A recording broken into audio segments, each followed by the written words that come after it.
Hello， 大家好，我是 Andrew。今天聊几个话题。第一个话题是澳洲新推出的农业签证。23号的时候，政府新闻稿说会推出一个新的农业签证，并且细节将在9月底的时候出台。很多中介都发了这个新闻，标题写着澳洲新出农业签证，工作3年后可转 PR。不少朋友看见就非常激动，来咨询我，问这个消息是不是真的。所以我们今天第一个话题呢，就和大家说一下农业签证究竟是个什么东西。第二个话题和大家更新一下最近疫苗的施打速度。关心这个话题呢，是因为它涉及到澳洲什么时候开放边境，海外的学生什么时候可以回来读书，以及海外技术移民的开放。我们先说农业签证，网上文章一般都会突出这几个重点，一个是3年签证，第二个是可转永居。有朋友来咨询说，这个信息是真的还是假的呢？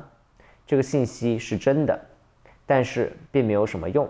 这个签证和我们中国人没有什么关系。为什么这个签证对我们中国人没有用呢？来看看农业签证的历史。大家都知道，澳洲的人口只有2500万，真正的地广人稀，而澳洲它又是一个农业大国，需要有很多的工人从事农业方面的工作，包括了渔业、林业、牧业、养殖业、蔬菜瓜果等等。那劳工不够怎么办？劳动力从哪里来呢？打开地图，我们看一看澳洲周围都有哪些国家、哪些地方可以招到工人。看来看去，澳洲最后看中了太平洋岛国。太平洋上有非常多的小岛，有很多的岛国，大部分的岛国可能我们连名字都不知道，包括斐济、斯里巴斯、瑙鲁、巴布亚新几内亚、萨摩亚、所罗门群岛、东帝汶、汤加、图瓦卢和瓦努阿图。我都不确定我是否读对了这些国家的名字。这些岛国都非常小，经济也不发达，一般来说都是依靠旅游业，但是他们的国民也需要有工作，也需要有赚外汇的机会，所以一拍即合。澳洲从这些国家招工，既可以补足澳洲国内的用工问题，同时又帮助这些太平洋岛国发展了他们的经济。澳洲在2012年推出了一个叫做季节性工人的计划 Seasonal Worker Program， 它属于403签证的一个分支。这个签证最多允许在澳洲待9个月，可以让工人在农忙的季节来到澳洲参与和农业或者酒店业相关的工作 Agricultural and Accommodation Industry， 在这些行业里面工作。这些工人呢，都来自太平洋的10个岛国。过了几年以后，发现还是解决不了用工荒的问题。澳洲的北部地区、昆州的北部以及北领地这些地方人烟稀少，不仅有大片的农场、牧场需要人，当地的其他行业包括小生意也需要用工。这就是为什么北领地他们有澳洲独一无二的 Mint 这个项目，而昆州的北部呢，也有很多 DAMA 的项目。这些项目的目的其实都是联邦政府在帮助偏远地区吸收海外的外来人口。2018年7月1号开始，又增加了一个计划，叫做太平洋劳工计划 Pacific Labor Scheme。 从名字就可以听出，这个计划它是针对太平洋国家。这个计划算是弥补了季节性工人计划的不足，允许工人在澳洲待更长的时间，最多可以待3年，从事的工作也不仅仅限于农业工作了，可以在澳洲的偏远地区从事各种低技能的工作。简单点说，就是帮助澳洲偏远地区引进一些海外廉价的低技术工人，填补澳洲急需的一些工作岗位，因为本地人肯定不愿意去这些偏远地区从事工作。既然是低技术，那当然也不会给 PR 了。403签证本身并没有提供一个通往 PR 的途径。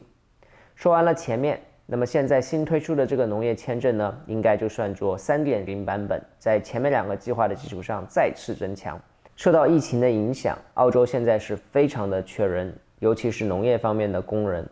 新签证的具体内容还没有出台，但是政府已经说了，这个新的签证它针对和澳洲有双边协议的国家开放；2，会考虑给这个农业签证提供一个 PR 的通道。澳洲的原话是 Consider Permanent Residency Pathway， 但具体是怎么考虑的呢？我们还不知道，在9月底的时候会有详细的政策。回答之前，我的结论：为什么这个签证对中国人没有用？因为这个签证是针对太平洋岛国的，这次可能会稍微扩大点范围，包含部分东南亚国家的公民。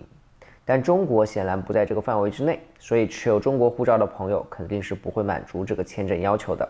那么有没有适合我们中国人的签证呢？可以来澳洲搬砖打工的呢？有的，最常见的就是打工度假签证 Working Holiday Visa， 它的编号是462。如果我没记错的话，这个签证应该是在2017年还是2016年的时候开始对中国开放的，每年有5000个名额。申请要求主要有3个，一个是年纪要求，必须在18到31岁之间，学历要求大专或以上，英语要求雅思成绩4.5。这个签证可以在澳洲待1年，过期前还可以续签，最多可以续2次，总共拿3次这个签证，也就是在澳洲最多可以待3年。